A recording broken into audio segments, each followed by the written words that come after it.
I think it would be dependent on the total volume that you're able to bring in to the practice. I would say if a doc is seeing about like 10 to 12, some of 15 new cases in a week, there's going to be at least 2 or 3 of them that are genetics, or they're hidden genetics. Like they're not obvious yet, but like recurrent pregnancy loss. If you're seeing 5 or 6 recurrent pregnancy loss patients in a week, in about 2 weeks, you're going to have a PGTSR case. This episode was brought to you by Bundle.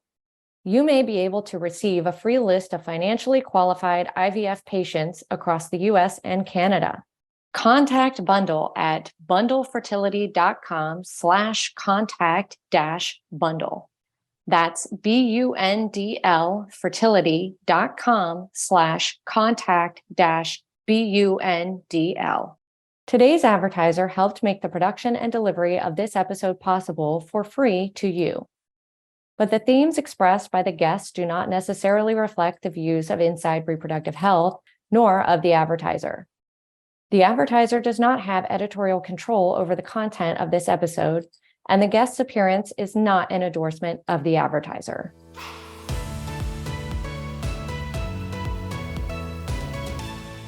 A call for action amidst the turmoil of the reproductive genetics field. No, I didn't write that, but my guest did. Her name is Dr. Mili Thakur. Dr. Thakur is double trained. She was the first fellow to graduate from an ABOG ACMG combined fellowship in reproductive endocrinology and infertility and medical genetics. She did that in 2017 from Wayne State. When she left fellowship and joined private practice in Grand Rapids, Michigan, she made a business plan. She made a business case for why they needed an in-house genetics counselor at a 4 REI practice in not a very big market. We go through that business plan, having an in-house genetic counselor and having Genomics be a part of the REI practice today. Dr. Thakur supports that plan with 3 different points. First is the revenue that's generated downstream from genetic counseling, the additional cycles, the testing storage that might be necessary. Second is patient retention. Dr. Thakur argues that if a patient's really struggling with a genetic abnormality and you're the one that finds it, they're going to stick with you. Third is donor IVF cycles. If you can prove that they're necessary from finding abnormalities, then that patient's going to need donor cycles. I pressed Dr. Thakur on why Genomics is so valuable to the practice, why it's so valuable to the patients as well. And I come across a point where her background might give her an insight that is not at odds with you, potentially. And that has to do with carrier screening and the variance in the quality of panels. I've got the impression from my non-scientific polling of many of you that it doesn't really matter who does your carrier screening. That there's a dozen or so companies out there. Many of you have told me it's one or the other. It doesn't matter too much. Being a geneticist, Dr. Thakur has a different opinion. Dr. Thakur thinks the carrier screener does really matter, and she shares her criteria for how she and her genetic counselor vet carrier screening companies. Criteria such as actionable conditions versus non-actionable conditions, and they have to be actionable. Criteria of the curation of data, that labs have to be able to curate that data. And I pushed Dr. Thakur on how scalable these revenue upsides are for fertility networks that might be trying to cut the lowest possible deal with a carrier screening company. That leads us to the question, does someone with a genetics background have to be a part of the governance of a fertility network the same way a chief medical officer and a chief scientific officer are? I asked Dr. Thakur for a ballpark. What number of genetics cases make sense to have one full-time in-house genetics counselor? Turns out not that many in her view. Dr. Thakur surmises if you have 10 to 12 new patients a week, 2 or 3 of them might very well be genetics cases. She gives the caveat that you have to be looking for that, which is at the crux of the whole conversation, and she shares more detail about that. We talk about the future of genomics and art, and how that might become so much bigger of a marketplace than the infertility segment alone. Dr. Thakur thinks that genetics is far and away the biggest investment opportunity in art, so I ask her, why the heck doesn't it look like that now, with genetics companies closing their fertility divisions? Her answer made sense to me. I want to see if it makes sense to you. Finally, Dr. Thakur talks about her new venture, Genome Ally, that she's beginning to prove concept for in bootstrapping. My thumb to the wind test of all of this is that we are in an atypical lull for genetics in the fertility field, and that it's going to come roaring back. My perspective isn't that interesting. I think Dr. Thakur is more so. I hope you agree and enjoy this episode. Dr. Thakur, Mili, welcome to Inside Reproductive Health. Thank you, Griffin, for having me. It's a privilege to connect to your audience. It's a pleasure to have you on. You've become a bit of a voice for genomics in the fertility center. I saw that you were quoted in an article that one of our journalists wrote a few months back about the changing business landscape of genetic testing and genetic counseling. And then I've seen you at a few talks throughout the field. And so let's start there, maybe. How did you become a champion for genomics inside the fertility practice? So, Griffin, I am a combined reproductive endocrinologist and a geneticist, which is a great privilege that I had of training that way. So, I am a OBGYN. I always took care of women. I trained back in India, did a residency there, then came to Wayne State in Detroit, did a residency and fellowship here. And that fellowship, fortunately for me, was an opportunity to combine both the fields. So I'm the first fellow to graduate from a combined reproductive endocrinology and infertility and medical genetics fellowship.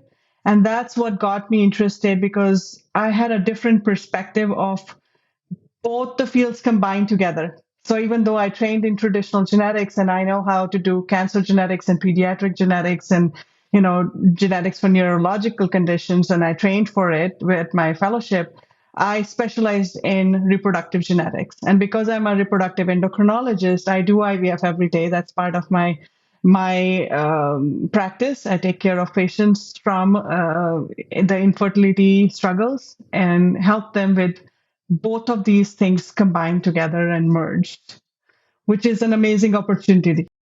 What's a specific use in your own practice, in the way that you practice, that you feel that you've benefited from having that genetics part of or that genetics fellowship, that you feel that you wouldn't have been able to implement in your own practice of REI had you not had that fellowship? So I think all reproductive endocrinologists or REIs do genetics as part of their job. But the advantage that I had from this additional training was that I was able to be well versed in the lab aspect of it, the molecular aspect of it. So I understand the test. I just don't offer the test. I understand what's the science behind those tests.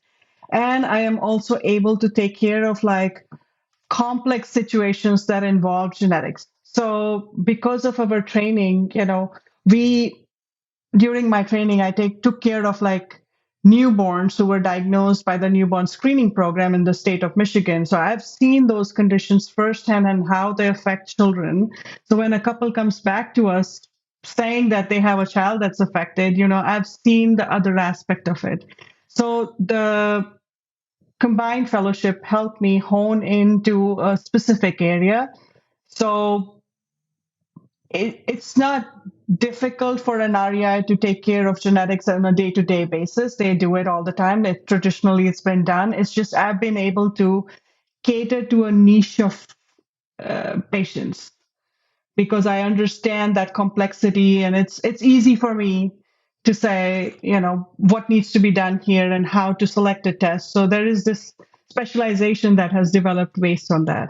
I won't go too deep into the clinical because it's not a clinical show. This is a business show, which is what I'm more qualified to talk about. But I am curious, when you're talking about not just being able to read the test results, but to understand the science behind the test results. Can you think of an instance where it was really paramount that you knew the science behind those test results as opposed to being able to just read the test results? Does any one instance come to mind? So one of the common tests that all REI use, and I know your audience is primarily, people working in the reproductive medicine field, is a carrier screening. So preconception carrier screening is a common test. It's been given by different companies. So there's like more than about 10 to 12 companies that offer that test, maybe even more than that. So each one of those companies uses a technology called next-gen sequencing. And each one of those companies offers a panel of tests. And that panel can range between sometimes 23 conditions to like now 600, 700 conditions.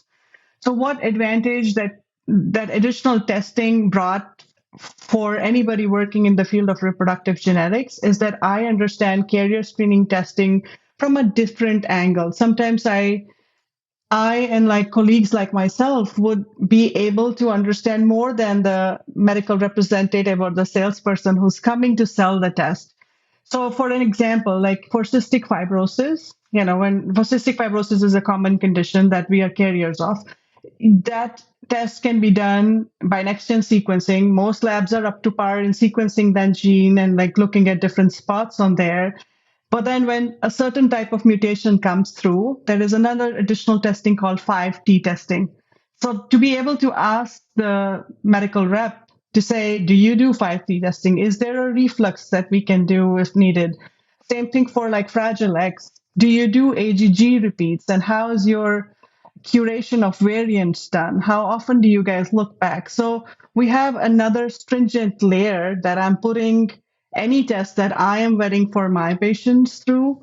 So it helps me serve my patients better because I have an understanding of what they're doing behind the scenes. How is that report being signed off at? What are the things that they are not reporting out because they're not reporting out the whole gene to say. And so in genetics, and our colleagues in genetics will relate to this much more. We don't say, oh, you're negative for the condition. We say there is a risk reduction. So you being a carrier based on an ethnic background is a certain number. So say 1 in 30. After the test, that risk goes down to being 1 in 10,000, but it's never going to be negative because the science hasn't advanced to the point where they can look at the whole gene completely. So by knowing that back end workflow and what is out there, I can challenge them and have them give us the best possible test. So you can vet the tests better than you could if you didn't have this background. And you mentioned a couple of different applications for it. So you're ultimately getting more productivity from the test. You're getting better results from the test. Is it also to vet? Are some tests? Do they have features that are unnecessary that people are paying for? Is that part of the vetting or not as much? It is. So basically, what we do is like for each of the patients that comes to me, especially with complex genetic history, we are able to find the right test for them and then kind of streamlining the cost of it as well. So as one of your previous guests on the show, Dr. Arredondo, Paco always says, we have to cut the frills out of the thing. So sometimes with these complicated histories, because we are in such a busy practice, you might order 5 tests, but then if you had that understanding of the test, you would be able to go straight to the test that's right for that family and be able to serve them. So a quick example is I had a patient who their dad had a condition and 5 of the boys, 3 out of those 5 had a certain condition where their hair, nails, and skin was abnormal. They now wanted to do IVF, and they wanted to do IVF because they didn't know the genetic mutation in their family. Their dad and mom had gone through some genetic testing 20 years ago, didn't know, what the mutation was at that point. They just wanted to do IVF with PGTA and select for boy embryos. They said, we don't know what's affecting our family. 3 out of the 5 boys are affected by this condition. We don't look good. Right. So let's just have a boy so at least he wouldn't be bullied in school or have issues there. And because now they were coming to see me and times have changed now, I could look at him and say, you have some form of ectodermal dysplasia. There's a panel available for it. And then we worked with the family and with our colleagues in genetics at the local hospital, got them the right test. We were able to identify a variant. Now, variant of uncertain significance means that, we don't know if it's really the causing disease because it had never been reported before. We had a family where 3 boys were affected, 2 were not affected. We were able to segregate the variant, test everybody in the family. And then not only that person, but we were able to identify a novel variant. It's never been reported. This is the first family in the entire world to report with that condition. And then that person and his brother went through IVF for selecting embryos that are disease free. They were able to transfer all different genders that they wanted to. and also have a healthy child for two of the brothers that are affected. And so coming back to your point of like the business aspect of it, had I just gone and done IVF for PGTA saying, okay, we can't find the answer for you, we would have just finished up with one cycle. The patient wouldn't have been served to the best interest because their mystery would not have been solved. Their story would still be like, we don't know what's affecting the children in our family, right? But now with this additional testing, our practice, my practice, got not just one, but multiple IVF cycles because they were searching for the right embryos. They're coming again for another transfer. Each one of those families has done now 4 transfers, right? They have 2 children each. So it's a long-term relationship that you build, and the revenue generated from all of that is what then justifies that process. So I spend extra time because I'm extra trained in, like I have this additional training. So I spend extra time, but then I make up for my time with that additional revenue that I generate from these cases. So the biggest thing that's driving us is patient benefit. Now they have an answer. Now they have a healthy family, but it took extra effort. It took some time to get to that answer. And, we were able to solve that case. So that additional piece is what makes this model sustainable. So we ventured into PGTA, but back to carrier screening for a second. I had always gotten the impression from doctors that they didn't really care which carrier screening provider they chose, that many of them do care who they use for PGTA, but for carrier screening, I had always gotten the impression that doctors feel like that it's a commodity. Is that less so in your view? Is it not as much of a commodity as docs think it might be, and that there's a bigger difference between carrier screening providers? Yeah, so actually, from my perspective and many of my colleagues in genetics, we are extremely thorough and careful in the products that we select. We consider them as products. And like any other thing that a clinician would be offering to their patients, you have to understand what they are doing. Because the main things to consider is, one, are there actionable conditions on their panel? If there are conditions that are not actionable, there are very, very rare conditions on there, and they're going to be reporting those out, you would have a very high positive rate, and you will have to deal with the back end of it. So first should be actionable conditions. Like I don't want a panel that has an MTHFR on it. MTHFR is a genetic change that's very, very common. So I don't want a panel that has that change because it doesn't change what I do clinically, and it kind of raises red flags for no reason. The second thing is how thorough is the reporting, of the different genes that they are doing, and then also about how is the curation. So some of our viewers will, be able to understand this well. It's like these changes that are being reported, some of them are very new, and they are being reported as variants of uncertain significance. We don't know if they're going to cause disease or not. But because the science is advancing so fast, all of these labs have to curate. They have to keep every 6 months, look back into the database and say, okay, now is this mutation something that's deleterious, is causing disease or not? Is it something that's going to be causing problems? So if a lab does not curate their data every so often, then you're going to have gaps in there. And then in prenatal testing or in preconception testing, if a variant is reclassified, is the lab going to let us know? Because, for future, like if this couple is going to have situations where couple came to us for second opinion because despite a normal carrier screen, they had an affected baby because they had a variant of uncertain significance, which was not reported out. So we went back to the lab and we wanted them to look back at the data, reclassify the variant. And that's why, it's important for busy clinicians, REI providers doing high volume IVF, all of these networks, to consider working with somebody who can take care of those extra genetic needs. Like when you're picking up a product, no matter which genetic product you're using. So some of the products that we use, one of them is carrier screening, another one is karyotyping, another one is products of conception screening. PGT is another product. You have to know what you are offering to your patient, what are the gaps there and challenges there, so you can counsel them appropriately. There are some companies that are not reporting out AGG repeats in FMR gene.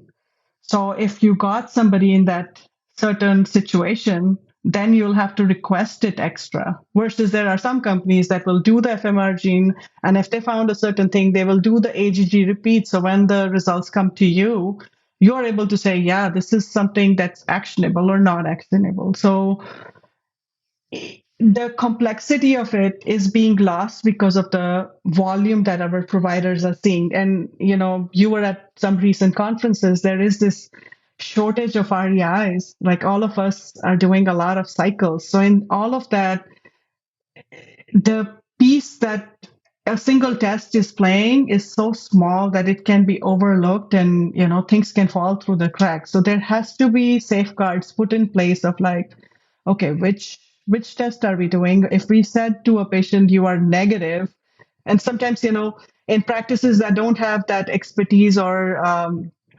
leverage, a nurse might give out test results and she might say, oh, you are negative, and the patient who doesn't know the science of it just thinks, oh, they're negative for cystic fibrosis. But that's not the case. The test said that your risk of being a carrier has now been reduced, and now your partner has been tested and their risk is reduced.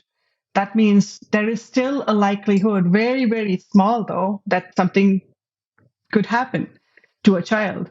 So the understanding of it is a little bit different. Our viewpoint is different, basically. So I always vet the test. I understand. I sit down with the reps. I would look at all the information before I will select the test. With regard to understanding, I read your bio, a little bit of it before we sat down for our interview here, and it seemed that your center, your fertility center, the center in Grand Rapids, hired an in-house genetic counselor in 2017. Is that right? Yeah. So I started out of my fellowship in 2017. So as soon as I landed the job, I wanted to have an in-house genetic counselor. Tell me about how you made that case at that time, because at that time you were an independent center. So now you're Ovation, now US Fertility, at least on the lab side of things. But at that time you were a completely independently owned fertility center. Is that right? Yeah. And Grand Rapids is not a huge market. And so how did you make that case that you needed an in-house genetic counselor in the practice? So I had to write a business plan. So like anything else, we wrote a business plan, and I had a strategy of how to make it financially viable for any practice to embrace a new set of paradigm. You have to make the case of how we are going to make it financially viable. And the way we did it, and one of your previous guests, Amber Gama, talked about it, you have to work with whatever is happening in that state. So in some states, genetic counselors are able to bill. At the time, in Michigan, genetic counselors were not able to bill for it.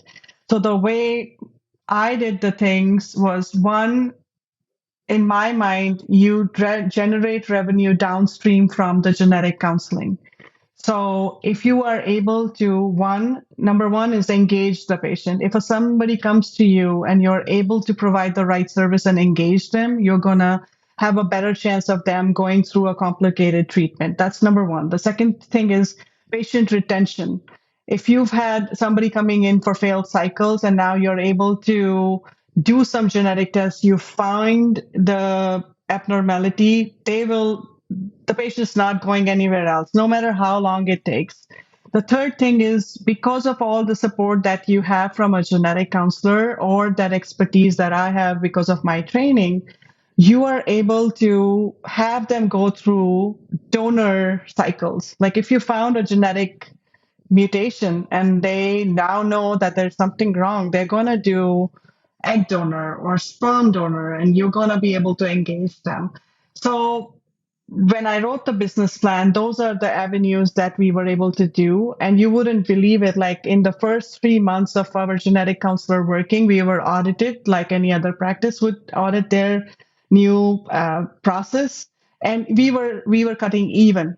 because like I was able to see double the number of patients. I was seeing my own infertility patients and also seeing a patient with the genetic counselor at the same time. So her time and my time was billed, right? And then I was able to bill a level higher than what I would with her support. So if you have a comprehensive visit, they are able to spend half an hour with me and then half an hour with my genetic counselor.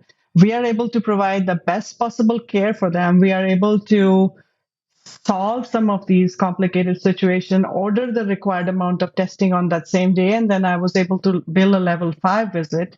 And because we were able to get them the right test, we were able to engage them to do IVF with PGTM, PGTSR, which is like many, many cycles would come out of that one situation for that couple. They might do multiple cycles to find the right embryo, and then they will come back for their second and third children because their embryos are stored with us. So if you are able to do the math there, you did multiple IVF cycles out of that one consult that you could do because of your expertise or your partnership with that genetic counselor. So, and Amber Gamma had previously told you the salary that a genetic counselor would have. It's usually, I heard her podcast with you, and she mentioned somewhere around 100 to 150,000 is what she mentioned based on their professional society survey. 100 or 150,000, you are able to do it, get that revenue back in a few IVF cycles, right? So it's like, yeah, so it's the understanding of the best care for the patient in a model that embraces that new technology. So you're freeing up your staff, you're freeing up the doctor to do other things. They are able to do IVF practice while that person is solely every day doing complicated genetics for you. The number of patients who do not continue after a failed IVF cycle is on the rise at some IVF centers. To counter the decrease in IVF revenue, fertility centers are turning to partners who have IVF-ready, financially qualified patients, but who don't yet have a fertility clinic. Courtney from Bundle has a list of treatment-ready patients in each city. There is no fee, but the offer is for the U.S. and Canada only. Contact Bundle for your free list of financially qualified IVF patients at bundlefertility.com/contact-bundle. That's BUNDL fertility.com/contact-BUNDL. Maybe we should talk about that time that was freeing up for you, because I'm understanding the picture of the revenue that is generated downstream from the genetic counseling that you're painting. If I were a hiring doc, might look at you and say, well, I've got you. What do I need to hire a genetic counselor for? You just did this double fellowship. You have this genomics experience and credentialing. So why do I need to hire a genetic counselor when I have a doc that also has this training? Sure. So one of the key things pioneers in the field right now are talking about this. You should use, or utilize is the right word, everybody at the top of their license. So for me as an REI, the top of my license is surgery, right? So if I'm doing a hysteroscopy, if I'm doing an egg retrieval, if I'm doing an embryo transfer, nobody else can do it in my practice. The nurse can't do it, the genetic counselor can't do it. So that's my top of the practice. What the genetic counselor does is she or he, they work on the top of their license, and their top of the license is to be able to take the information, break it down into an actionable plan, get the testing ordered, and then be able to give the test results. And then you are able to utilize the doctor's information of like, oh, yes, you need IVF. And you're able to use their expertise to take that patient through IVF. So the way we have it in our practice, and I'm about to launch a new venture where I would be working as a liaison. Like I want to uncover the case for the doctor to then take it through for IVF. I want to ask you about how you would liaise with them and what you plan to do for that venture. I'm interested, and it's making sense, the top of license argument for your genetic counselor. There's 4 or 5 docs in your group, 4 or 5 REIs? Yeah, so there's 4. Do all of the docs utilize the genetic counselor or just you? The way we have it set up in our practice, or the way I set it up for our practice, is that the genetic counselor is available for any of the patients that are going through. So we have tried to specialize in genetics for the whole practice. Nobody else except for me and the genetic counselor, and we have a genetics assistant, are the ones that are holding all the workflows of the genetics. So the docs don't have to worry about it. The nurses don't have to worry about it. They don't even give test results about that. They don't even get a phone call. We have kind of streamlined it to just be our area. So it takes away from the headache that the other doctors would have to face. So if the complicated case comes through, we prep the whole thing for them, and then the IVF still goes under through them for whatever needs to be done. How does the way that the other REIs interface with the genetic counselor differ, if at all, given they don't have the double training that you do? So they could take care of the case as anybody else would. Like all of my colleagues in REI, without the extra genetic cases, are able to take care of most cases, unless there is new testing that's required. But they're going to be able to achieve that at the cost of time.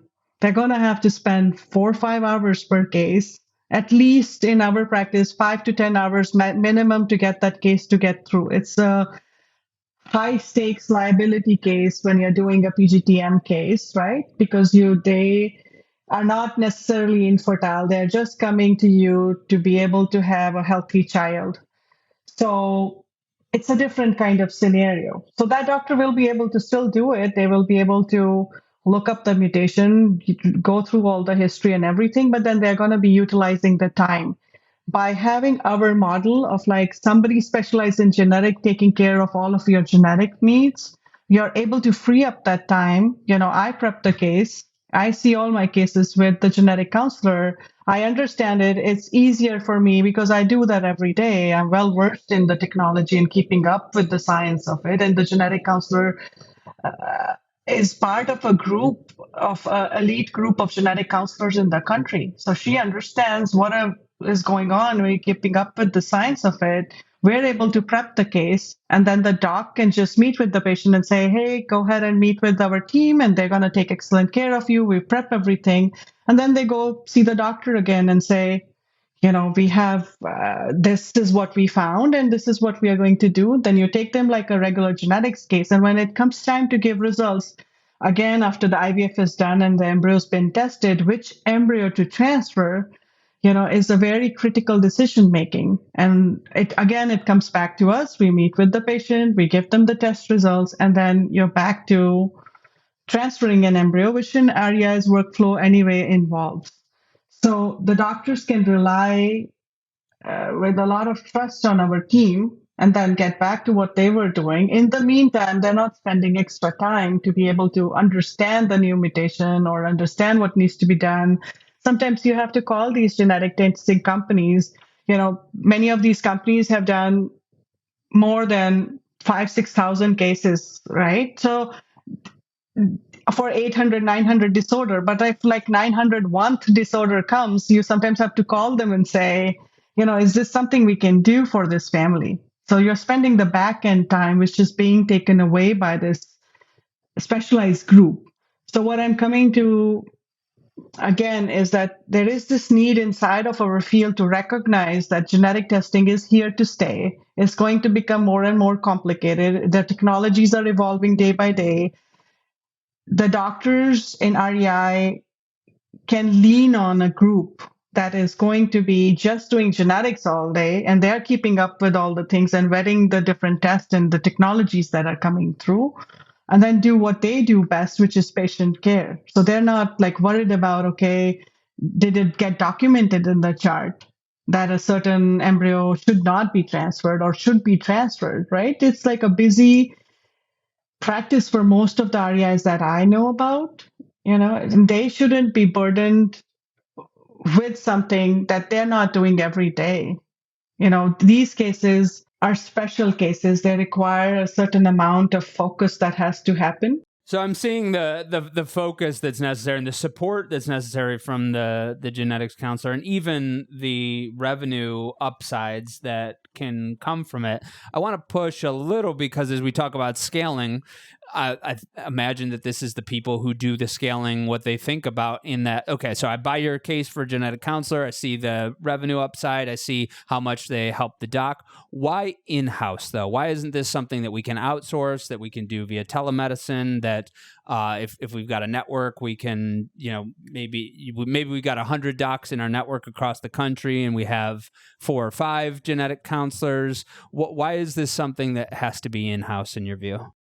For me, it needs to be in-house because, the type of volume that I do. So the volume justifies what you're able to bill for and keep up with it. So if it is a network or if it is a high volume practice, for sure they should have some sort of partnership with either an in-house genetic counselor or a company that just takes this whole genetics and does it for their practices or the clinics that they are. Or if you are a small practice, you're not going to be able to afford a genetic counselor at all. At that point, you could have a hybrid model. So hybrid model means that, you could do some of your regular day-to-day genetic results giving through the company. So all of these reference labs will have genetic counselors and they can give easy test results. They're not based inside of the practice, so they're not able to tell the patient what to do or what not to do. They don't basically take away the work from a nurse or the doctor, but they are just a resource. So that can be some of the results that can be given.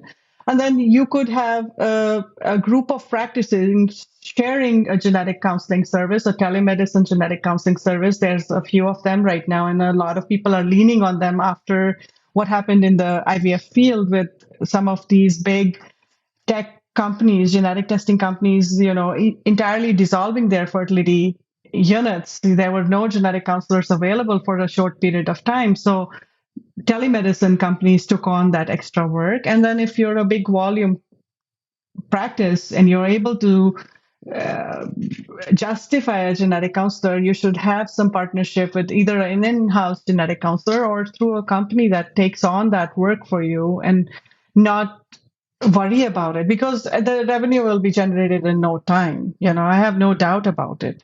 But if you're a small practice, you're doing like less than 100 cycles, you're going to see maybe 1 or 2 genetic cases in a month. That it doesn't make sense to have a genetic counselor. Although another thing that I wanted to kind of point out is if somebody has that genomics business aspect of it, we are only scratching the surface of what is the potential out there. So there is a lot of families that want answers. They just don't know that they want answers. So if somebody wants to build a bigger practice, they're a smaller practice, but they want to do more cases, by building your genetics brand, you can be stronger. So there's all sorts of models. And I think at this point, for what I see in the field, a hybrid model is good. That means, depending on what you can and cannot do, you lean on a certain way. So for you, hybrid wouldn't work because your volume is big enough. Can you give us a general rule of thumb, like a ballpark rule of thumb of what number of genetic cases make sense where the genetic counselor should be full-time in-house? I think it depends on the total number of patients coming through in a year or a month for a patient, for a practice. So if a doc is seeing about I would say if a doc is seeing about 10 to 12, some of 15 new cases in a week, there's going to be at least 2 or 3 of them that are genetics or they're hidden genetics. They're not obvious yet, but recurrent pregnancy loss. So, if you're seeing 5 or 6 recurrent pregnancy loss patients in a week, in about 2 weeks, you're going to have a PGTSR case because you're going to find a balanced translocation in one or the other patient. So I think it would be dependent on the total volume that you're able to bring in to the practice. But that's not crazy high volume. I suspect that probably the median of people listening is probably doing that about 10 to 12 new patients a week. And so you're saying of those 10 to 12 new patients, you're likely going to have 2 or 3 cases that If you're merit. looking. So the caveat to that is, are you looking? You're going to only find those cases if you're looking very well. So like in our practice, we have a protocol. And, for my new venture, I have a protocol that if you have a couple that has male infertility and the count is lower than 5 million, you have to look for the karyotype of the male to find a translocation. And then if you have to do the Y chromosome testing. So if you did enough tests, about 10% of them are going to be abnormal. And then you're going to find that one extra case that you solved. So you have to be looking. There are other ways of doing it. The count is low. Let's just do IVF. Let's just, make embryos. And that's why you have sometimes failed IVF cycles after failed IVF cycles, because the protocols that have been given by our professional societies are not being able to be followed, because, it's like a cookie cutter type of model that's going through. Like everybody comes in, let's do some IUI and let's do IVF. And then if you don't get pregnant, that's bad luck for you. But there are these cases that are hidden. You have to go and follow the guidelines to be able to find those answers. So we look for them and we find them.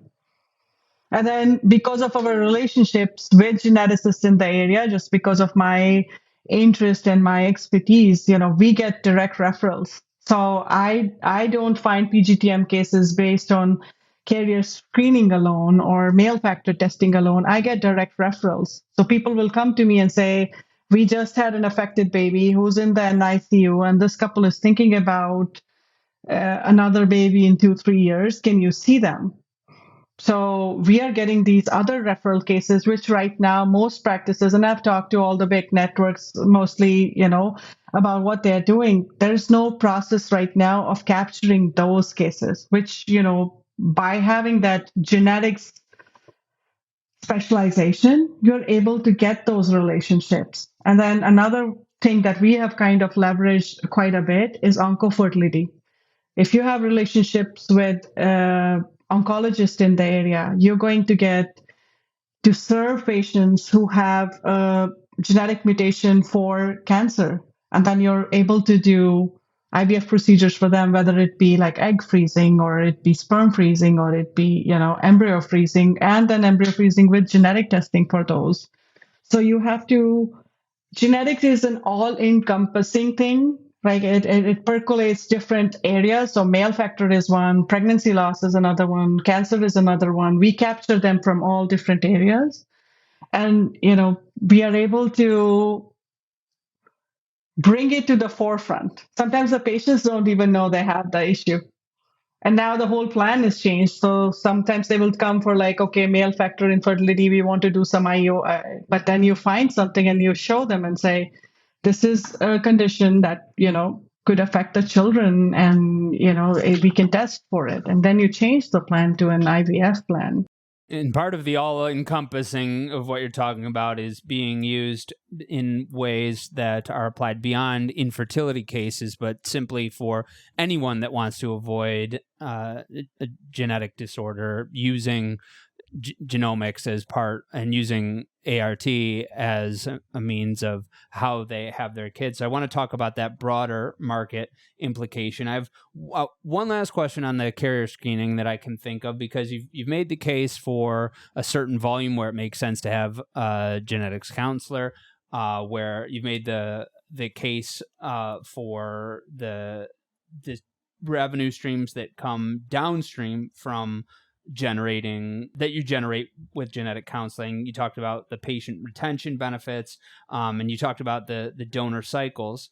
Is all of this enough at scale for you to choose a carrier screening company that might not be able to do a certain deal if another carrier screening company can cut a really low deal? So I'm thinking of the MSOs as they start to consolidate fertility clinics, as they start to broker these deals to ostensibly drive down costs. if they go with one that they can do a really low deal, and perhaps one that meets your vetting criteria can't, is there enough in those three areas, patient retention, downstream opportunities, and donor cycles, that is enough to offset big deals being done at the enterprise level?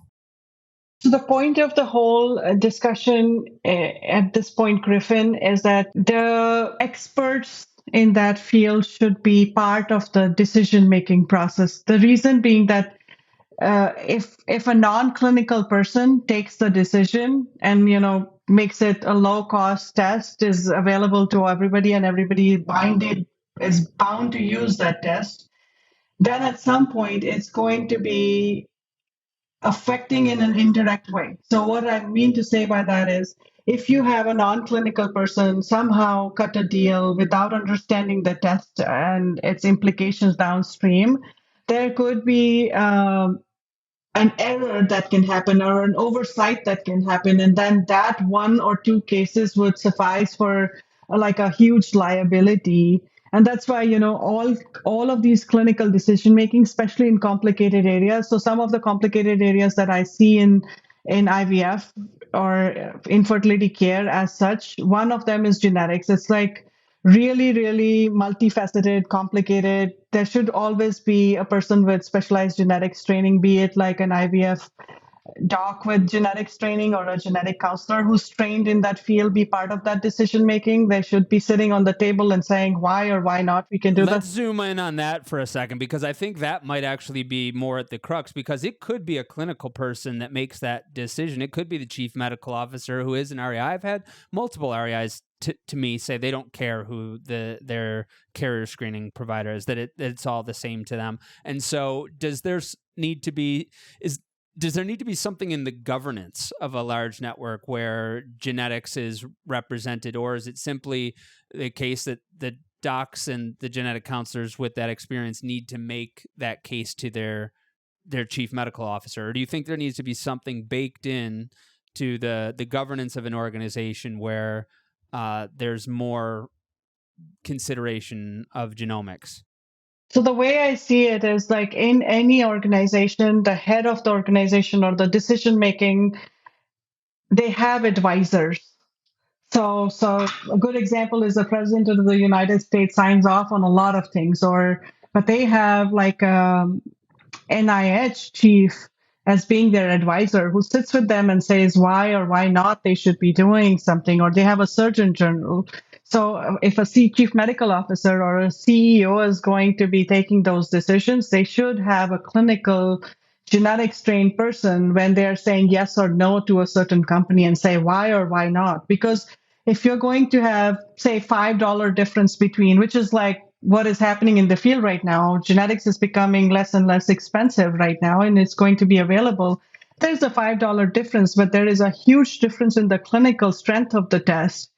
Would you go with the better test, or would you go with that $5 deal? Because I think in one of your previous episodes too, one of the doctors who talked about how to cut costs in IVF talked about that they would never negotiate the price or go with a crappy incubator because the embryos are going in there, versus a speculum is easier to make the decision making. So like if you're going to be doing something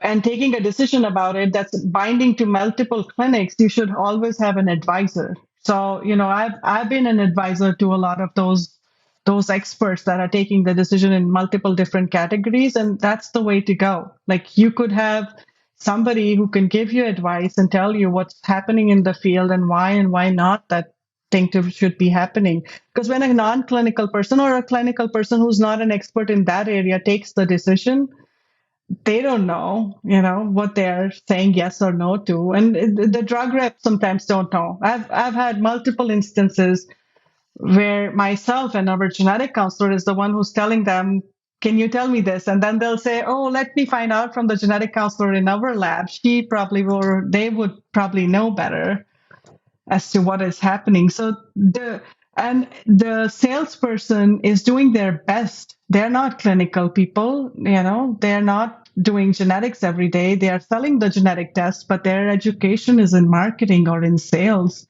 So, the person, any REI physician out there who's now offering a test to the patient, it's going under their license. All the testing, all the result giving, all the downstream effect of it is under the REI who did that care. So sometimes we don't have the bandwidth to do all sorts of things. So you have to quickly decide how you are going to navigate that whole system. Like if you have the capacity, there are some areas who might feel extremely comfortable. They've done thousands of cases of this complexity and they feel great. Wonderful. But then if somebody's been practicing in the field for a number of years and they're not kept abreast with the technology right now, they're better served with like having somebody else be their partner for just that little piece of it. And then you go back to doing what you're doing. But you consulting, advisors are, I think, the way to go.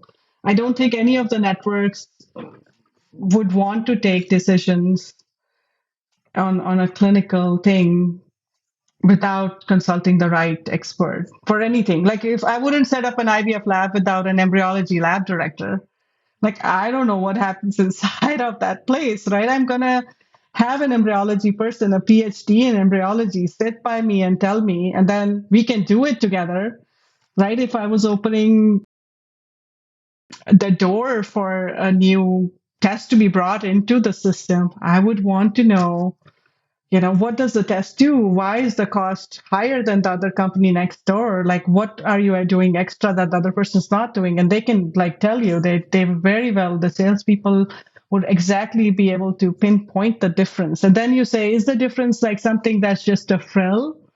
Like, is it just something that's additional, or is it like really something that's like a clinical change? It affects us. It has a huge patient advantage of going with this certain company. Well, let's talk about what it's going to be like as it becomes more of the marketplace. So Dr. Sable's been on the show, and he talks about genomics and art as and infertility just being a fraction of what that could be for the general population. I've had other people on, like Jamie Metzel, the author of Hacking Darwin, who I don't want to paraphrase him too much, but he posited something like within a few decades' time, we would expect almost everybody to be born from art and using genomics as a part of that. Where do you see the marketplace going? So I think I in the next 5 to 10 years, there's going to be emergence of a lot of new things. So what we're going to see in my mind is whatever has been available is still going to be continue to be available. But there's going to be this emergence of new technology with all the big data analysis that's now going to happen with artificial intelligence. There's going to be new things that we are going to be suddenly be able to offer to patients. And that's why you need to develop the workforce. So if there is any listeners out there who are looking for the next big opportunity of like where to invest, genetics is one of those big areas. And that's because there's going to be this influx of information that's about to hit us. That's going to be all these new tests and all these new data analysis that is available. Are we ready for it? Is there a company out there, that's able to just handle all that needs that these doctors are going to suddenly have to face? That's the next 5 to 10 years, we're going to be in transition. Like it's not going to be an overnight change. Artificial intelligence in all different forms needs to learn, and it's going to learn from humans. The second thing is that on the other side of any of those tests, or any of that artificial intelligence data analysis, is a human. You're still going to give it to patients, and patients have physical needs, they have their emotional needs, they have their family needs, and no deep learning language model is able to tell a patient or comfort a patient who's crying. Sometimes these genetic test results bring an overwhelming amount of information, and so there's going to be the transition. So we will have our traditional models still be there, and then this new emerging technologies are going to overlap. And then at some point, hopefully we are able to get to a point where everybody is able to benefit it. Like I'm a huge proponent of proactive genetics. Like in my mind, at this day and age, a young person should never be in the blind. They may or may not choose to do the testing or any of the IVF process to take care of it, but there should not be a single young person in this day and age in the US who doesn't know that they have a high risk cancer gene in their family, that either they are a carrier or they're not, or that they're a carrier of a certain preconception genetic carrier condition that's available by a saliva test done in about 2 minutes, doesn't cost too much, and they still don't know their carrier status. Like we have to change that. We have to bring genetics to the mainstream in an easy way. So everybody knows I'm a carrier of cystic fibrosis, and I'm going to test the partner if they're going to ever be in a relationship before they have a child, so no child is then affected. So you're making a really strong case that this is one of the biggest investment opportunities in this space, partly because why does anyone have to be born with a chronic disease that could have been preventable? And that pool of people is even larger than the pool of people that we're serving now. But if it is one of the biggest areas and opportunities for investment, Mili, why doesn't it look like it is right now? So the reason why it does not look like right now is because the two fields are being seen separately. So the advantage that I have is that I see both the fields and I have this vantage point that's different. So IVF doctors specialize in doing IVF and taking care of couples who are trying to conceive by non-IVF processes, right? So they are busy with it. That's what they do. The doctors in genetics are busy taking care of people who are sick. So any genetics department is mostly situated in an academic center, and they're taking care of the referrals that they get to find answers after the disease has happened.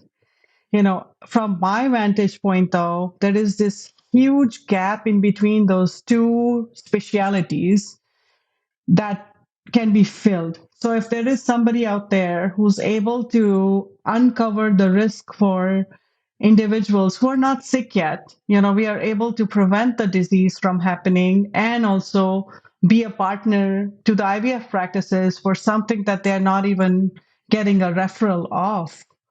So the reason why it's not been seen as an opportunity is because it's an untapped market. It's not being tapped because the two specialities are not being able to see that. But from my vantage point and with the expertise that, we are able to have, I'm able to see it. Like it's right there. And it's been pointed out by a number of prominent speakers, preventing adult onset cancer in a child, it would be huge. Like they would not have to go through all these screening tests and risk reducing surgeries that adults now are going through. But you don't test for these conditions in a baby or a child. You test for these conditions and transfer a disease-free embryo. The same thing for neurological conditions. There is conditions that can be prevented. The same thing with newborn conditions. So newborn diseases, are inherited metabolic diseases, and it's preventable. It's like completely preventable if we are able to merge those two fields. And that merger will happen, but the opportunity lies now because it's untapped. These genetics companies that have closed their fertility divisions, are they going to be able to get back into this space, this merger of the two worlds as you describe it, or are they going to regret closing their fertility divisions? So I think what is driving their closure is not a disinterest in the field. I think it's the challenges that the financial world is facing right now. And, if they're part of your audience, I would want them to look at that again. So at this point, when the technologies are emerging, you have a better view of investing in that thing. So right now, a good example would be the artificial intelligence field. It's not there yet, but all the venture capitalists are looking for the next best thing that's going to be there on the horizon. And in our field, there are multiple fields, multiple things that are important. One of those things is reproductive genetics. So right now, whoever focuses on reproductive genetics and builds a strong infrastructure around it is going to have a definite advantage, not at the current time. It would start to show in the next 2, 3, 5 years. So technology in genetics is not going anywhere else. The biggest advantage they would face is the same advantage that the practices that invested in genetic testing for cancers have. So a good analogy for some of the people who are thinking about jumping into this field or thinking about it is that in cancer field, you are able to serve the patient by doing chemotherapy. And right now, there is a whole science and a field that has developed inside of the cancer field, the oncology field, that banks on molecular testing for the right mutation in the cancer and then giving the right chemotherapy. So any pharma company who's going to be developing these new tests needs a genetic mutation, and anybody who's going to give that chemotherapy, so the hospitals benefit by giving the chemotherapy to that patient, and the insurance companies better become stronger. So everybody in that whole system, so basically what I'm trying to say is we need to develop an ecosystem that combines the different genetics inside of the reproductive field. Right now, they are scattered, they are in different locations, and we need to create that ecosystem with the understanding and the nurturing under a specialist. Where does the new venture that you're working on fit into that ecosystem? So I want to create that ecosystem. So the new venture that I'm venturing in is Genome Ally. So we want to be partners for anybody's genetic needs. The first phase of that venture is to be able to help patients uncover their risk. So proactive genetics, to be able to make them aware, have them do the testing, get the test results, and then, if the test results are negative, they go back to their normal trying or, family building as they please. But if we uncover a risk and we find something, then they are able to go through the process of IVF to prevent the disease that they are a carrier of. And it also helps them proactively take decisions to be not getting the disease that they carry. So if it is an adult onset condition, if we take care of somebody who's like in their 20s or 30s, they're not going to be suffering from the cancer because you already picked the condition and you're able to do it. It's going to also benefit some of the other specialities in our field. So if there is an employer-based benefits company, if they're able to provide that to their employees, it's a huge advantage. You're going to have a person not drop out of the workforce as a young person with an adult onset condition, or you're going to have a family not get affected by a newborn who suddenly is so sick and then they can't come to work. These conditions are very rare in individuality, but then when combined together, it's a very big group. So I was looking at the data the other day. There are about 3,000 babies born with a certain number of a certain condition, and then 3,000 more, and 3,000 more, and 3,000 more of certain other things. So if employer benefit company is able to provide this service to the employees, we are going to find some families that are going to not then use up a whole lot of insurance and have sick children or have a disease to themselves. And it's a win-win situation. It's the biggest win for the patient that now doesn't have a preventable condition. It's a big win for the child that is born, that is healthy and doesn't have to worry about it in the future generations. And then it's a huge win for the employer because they get the goodwill of the company, plus also for the benefits company because they were the one. So if your listeners involve Progeny and Carrot and Maven and all of these employee benefits company, it's a huge win for them. Will Genome Ally be a carrier screening company as part of it, or is it partly genetics counseling platform that interfaces with any kind of carrier screening company? How does that work? Yeah, so I want to partner with industry partners. So what I would like to do is I would like to be the one providing the consultation and ordering the test, giving the test results, and then bridging them to the required specialist. But then I would work with the industry partners and select them carefully to see, which one we are going to be using. And it changes over time. Sometimes these companies, as you know, are evolving. They come out of a certain test and don't do that test anymore. So, you should be able to do what you do best and not reinvent the wheel. So if there is a donor company, right, that has like egg donor or sperm donors, their only need is to like match the intended parents with the right donor. And there we would be able to handle that little piece of it while they do their job of matching and doing the cycle and everything. So what I'm suggesting with this company, and that's my vision of the company, is to be able to develop that ecosystem of having different partners and providing the service that is required for reproductive genomics in a wholesome way. The first phase of it is going to be direct care. So be able to see patients, whether they are coming to us, by direct marketing or whether they are coming through employer benefits, that would be a huge advantage for the patients.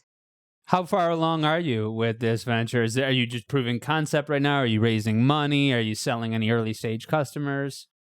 So we are about to offer the services to patients. The website should be ready in the next few weeks. So by the time I think your episode will air, there should be a website that's available. I have all the other required things, and because in this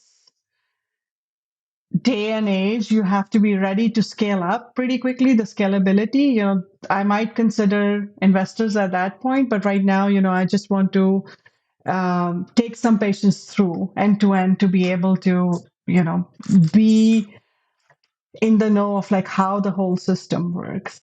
Yeah, I think that it's also really good to have something that is going to scale when you get the investors to help scale it. I think there's been a lot of people in the era of free money that have had ridiculous valuations just to prove a concept that was never proven. We might be going back to the era of you work hard to build something to prove the concept, and then you can get people to scale it. And so you've got something here, and that's cool that right now it's you. It's your venture, and there's no outside money in it. We've covered a lot of ground today, Mili, and we got deeper into carrier screening than I thought we were going to, but I'm glad we did because you've convinced me to the extent that I can be convinced. I'm not a clinician, but you've convinced me that it isn't the commodity that maybe I'd gotten the impression that it was. But of all of the topics that we covered today, how would you like to conclude?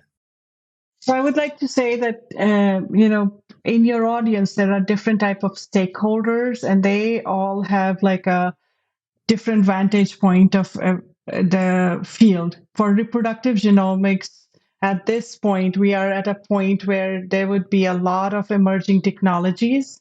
We have to be ready for taking care of the patients as we are bombarded by these technologies. And we should be ready to take care of the physicians and the clinical staff in an IVF practice to be able to support them in giving the best patient care. It's going to cause them to have better patient engagement and retention, and then it will help them generate revenue for the practice. Dr. Mili Thakur, thank you so much for coming on the Inside Reproductive Health podcast. I look forward to having you back on in the future.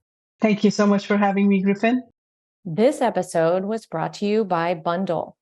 You may be able to receive a free list of financially qualified IVF patients across the US and Canada. Contact Bundle at bundlefertility.com/contact-bundle. That's BUNDL fertility.com/contact-BUNDL. Today's advertiser helped make the production and delivery of this episode possible for free to you.